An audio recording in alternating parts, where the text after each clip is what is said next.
side or the other, is that they create debt obligations, debt liabilities. And that's something that banks know how to deal with. In fact, that's what they were set up to do. And one of the criticisms of banking in general, in the era before there were Islamic banks, you started to, especially in the Indian subcontinent, Muslims with economic training began looking at the Western capitalist economic system and its features and writing on what the Islamic economic system is supposed to be like. And one of the features that they highlighted as a hallmark of the Islamic system is involved in risk sharing. And by contrast, the essence of a riba contract is risk transfer. Now, I remember having a discussion with a non-Muslim who was starting to write a book after the 2008 financial meltdown, and he was curious to know some things about Islamic finance. And so my brother put him in touch with me, and we were communicating by way of email. Because the Islamic banks didn't suffer the same kind of catastrophic meltdown in 2008 as conventional banks, then a considerable spotlight was shown upon Islamic finance. And so this friend of my brother's, who was a non-Muslim, he wanted to know some more about it. So I was trying to explain to him some of the features of the interest-based system that would not be countenanced in an Islamic system. So one of the things I pointed out was that an interest-bearing loan shifts the risk from the creditor to the borrower. And so he wrote back and he said, well, you know, the creditor is still exposed to the risk of default on the part of the borrower. So there's still some risk there for the creditor. And that's true. However, that's not the same kind of risk that would be involved in a partnership. Now, this fundamental difference between what goes on in a purchase of something and in a venture that is seeking profit. So when somebody buys something, the benefit associated with that product, they get immediate access to the full benefit. So if they're not paying for it immediately, they're not giving the seller immediate access to the full benefit of the price, then, as we've mentioned repeatedly, there's a justification for the price being increased because of the seller's foregoing of the full benefit, whereas the buyer is getting it. Now, with regard to projects in which profit is being sought, the entrepreneur has no assurance at all of making profit. If you have an entrepreneur without capital and he's seeking capital, the very nature of that enterprise is that there's all kinds of risk built into it. And this is what the Islamic Sharia insists upon in those kinds of arrangements. If the capital provider wants some kind of profit out of providing that capital, then he has to also expose himself to the risks associated with the project. And that's the principle that we spoke about in two of the legal maxims that we examined, al-kharaju bil-daman and ghurmu bil-ghunm, that the right to profit goes with the assumption of liability, and that the expectation of profit requires that one assume liability. So banks tend to want to avoid risk, and so their appetite for entrepreneurial projects is relatively limited. And Islamic banks are also facing the same situation. They have people who've put deposits in the bank. Those deposits are loans, And so the bank has a right to use those funds, invest them in seeking profit, and the bank wants to be as risk-free in pursuing profit as it can. So banks, whether they're Islamic or conventional, they prefer debt-based instruments. That's why murabaha for a purchase order was considered a very attractive form of contract for Islamic banks. When they discovered that there is such a thing in the 1970s, then a considerable amount of their activities became focused upon it. And Islamic economists who weren't involved in the difficulties of running banks on a day-to-day basis, Islamic banks, there was this steady wave of criticism that Islamic banks are too heavily focused on debt-based instruments. But, the response to that was they have a fiduciary responsibility to their depositors and their shareholders not to put those funds at risk. It would be irresponsible for them to commit the funds of other people to highly risky endeavors and enterprises. So that's the natural reason why Islamic banks also favor these kind of arrangements where there's a purchase of something and a debt liability is generated from that purchase. Now we're going to focus the remaining part of this episode on what are the features of these partnership contracts in Islam. Now, there are two kinds of partnership, it's called musharaka, and musharaka or shirka is divided into two categories. One of them is actually not a contract per se. Shirkatul milk is joint ownership of some asset, some kind of property. And that could come about through the choice of the joint owners or through factors beyond their choice. The famous example of shirkatul milk is inheritance. A person dies and he leaves children. They inherit from him. And one of the things that he leaves behind is a house. So how do you divide up a house? The son has a 2/3 share, the daughter has a 1/3 share, and there's 4 rooms in the house. So how do you divide it up? Well, the way those kind of situations tend to get resolved is that the house is sold, and then the money that results from the sale is divided according to the shares of the joint owners. We're going to take a break and be back in a minute, inshallah.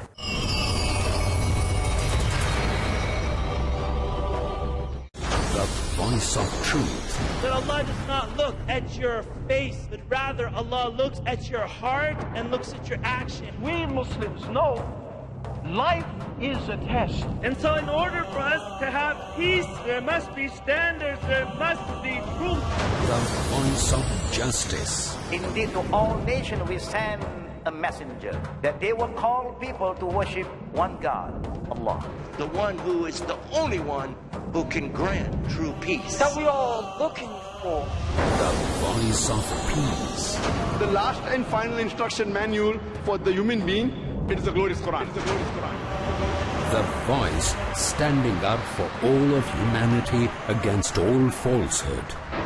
Islamic Voice, every Sunday to Friday at 8:30 p.m. UK and 9:30 p.m. Europe on Peace TV. Values to adopt. The most important thing in our deen is Aqidah. Teachings to implement. Second to that is morals. Principles to pursue. There are several reasons why do kids lie. Here to execute the doctrines of Islam to make every move successful. A visitor at home. Every Thursday at 3:30 p.m. UK and 4:30 p.m. Europe on Peace TV. Dialogue.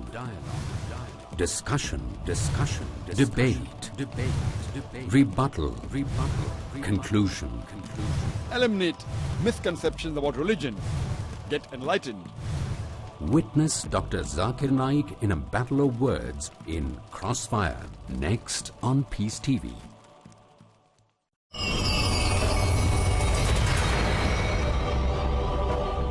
Assalamu alaikum wa rahmatullah. Welcome back. So we're talking about musharaka. We said it's of two types. One is joint ownership, shirkat al-milk, and the other is shirkatul aqd, where there's an actual contractual relationship between the partners. Now, shirkat al-milk, not only is there that kind of involuntary bringing together of joint owners, as in a situation of inheritance, but conceivably, people could go in on the purchase of some asset together. Now, one of the manifestations of that in our time, what's called diminishing partnership, musharaka mutanaqisa, and that's become a widely used means by which people finance the purchase of a house. What happens is that the customer, the person who wants to buy a house, he puts down a certain amount of money. Let's say the house costs $100,000. He puts down $10,000, and he comes to the bank and asks the bank to be his partner in purchasing the house. Now, what happens after that is that the customer moves into the house. Now, he owns 10% of the house. The bank owns the other 90%. Based on the ownership share of the bank, the way it would work in some kind of very ideal situation is that you look around, you say, okay, in this neighborhood, this kind of house, the going rent is $1,000. So because the customer owns 10% of that house, that's equal to 100, and the other 900 is what the bank would pay, what the bank is owed by anybody who would rent the house. So if it's the customer himself who is renting the house, then he pays $900 to the bank, and he would pay something extra each month by which he would buy the equity of the bank bit by bit, so that after a certain amount of time, he has purchased the entire house from his partner, which is the bank. Now, there's really very little in the way of Sharia issues that would arise from this kind of an arrangement in the ideal realm, which I have just mentioned to you. But there are Sharia issues that arise from these kinds of deals because of the real world situation in which they operate. One of them is that how do you price the monthly payment? The bank is not going to be interested in this kind of arrangement if it can't make a profit comparable to what other banks are making from the financing of house purchases. So that issue of looking around at what is the going rent for that kind of house in that kind of neighborhood, that never really takes place when it comes to determining what the payments will be on a monthly basis. And part of that has to do with the distortion of economies due to real estate bubbles. When there's a lot of money floating around in an economy, one of the things that banks contribute to is bubbles. And one of the assets that is particularly prone to bubbles is real estate. So I just happened to notice an ad somebody had tacked on a tree when I was going into the subway station in Malaysia where I live, and there was a person who was selling an apartment, and the selling price of the apartment was a certain amount, and they were also offering the apartment for rent. You know, it was either to sell it or to lease it. And I looked at the amount that they were selling it for, and I looked at the amount that they were leasing it for. The leasing amount was very, very low as a percentage of the whole value of the apartment. If somebody were, let's say, they wanted to buy that as an investment and then turn around and lease it out, they couldn't make the payment. They wouldn't make even half the payment, the monthly payment associated with purchasing that from the monthly rental. So when you have this huge difference between the monthly rentals are low and the price of the real estate is high, then the pricing in something like musharaka mutanaqisa becomes problematic. It's not going to reflect the actual rental price. And that's part of the world we live in. So Islamic banks, in dealing with the world in which they live, I mean, they're forced to make all kinds of compromises. And it's a really difficult environment. There are all kinds of problems from a Sharia angle that keep cropping up. They don't go away. Now, in the other kind of partnership that Islamic economists would like Islamic banks to be involved in, one of the responses that you hear to this kind of invitation or this slogan is that, for sure, these kinds of partnerships are important, but a regular bank is not necessarily the place that you would look to be doing that kind of activity because of their constraints of the kind of risks that they can expose the funds of their depositors to. So if we look at, just from a fiqh angle, what is shirkat aqd, a contractual partnership? What it involves is a coming together for the sake of disposal. And what it means is that you have two or more partners, they bring together capital, and that's converted into assets which are used in order to seek profit. And at the end of that activity, it's converted back. The assets are converted into money if there's profit, or debts if there's loss. That winding up process called tanleed in Arabic, liquidation, they're direct synonyms for each other. So another technical definition, a contract between two or more on the basis of sharing capital and its profit, only on the basis of profit sharing if there is no capital. Now, according to the Shafis, there has to be capital. Some of the other madhabs allow other kinds of partnerships, for instance, what we mentioned in an earlier episode, which is shirkat al-wujuh, where two or more people of good reputation, trusted amongst the business community, they use their credit worthiness, they come together in order to purchase goods on credit and sell them seeking a profit. And then they pay back their liability. And what the partners contribute in that kind of a partnership would be their willingness to assume liability for the debt that they incur by acquiring those goods. There's another kind of partnership called shirkatul abdan, where a group of people, two or more people, come together in order to offer their services to the public to share whatever profit they make between them. So, according to Islamic scholars, in your classical kind of a shirkat al-aqd, which involves capital, there is a kind of an exchange contract implied in a partnership, which is that both partners contribute capital, and then in addition to the capital contribution, they're also authorizing each other to be agents, the agent of the other, with regard to these pooled assets. So they each have the authority to dispose of those assets. So that's a key aspect of the nature of this kind of partnership. And the essential elements are offer and acceptance.